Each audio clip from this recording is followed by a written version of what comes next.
সকালবেলা ঘুম থেকে উঠে 3টি কাজ অবশ্যই করুন।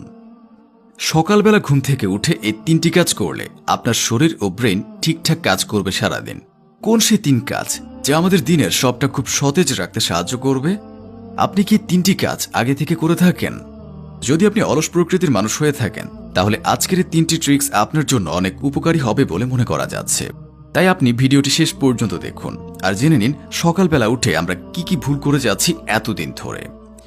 সকালবেলা ঘুম থেকে উঠে সবার কাজ হবে 1 অথবা 2 গ্লাস পানি পান করা।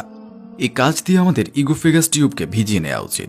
অনেকক্ষণ না খাওয়ার ফলে আমাদের ইজোফেগাস টিউব প্রায় চুপসে থাকে, তাই প্রথমে পানি দিয়ে তাকে সচল করা আমাদের উচিত। অনেক সময় এমন হয় যখন আপনি সকালে ঘুম থেকে উঠে শক্ত কোনো খাবার খাওয়া শুরু করেন তখন আপনার মনে হয় খাবারটি যেন গলায় বা বুকের পাশে আটকে রয়েছে। আসলে এই সমস্যা হয় এই ইজোফেগারের ঠিক করে কাজ না করার জন্য। তাই ইজোফেগাসকে সঠিকভাবে কার্য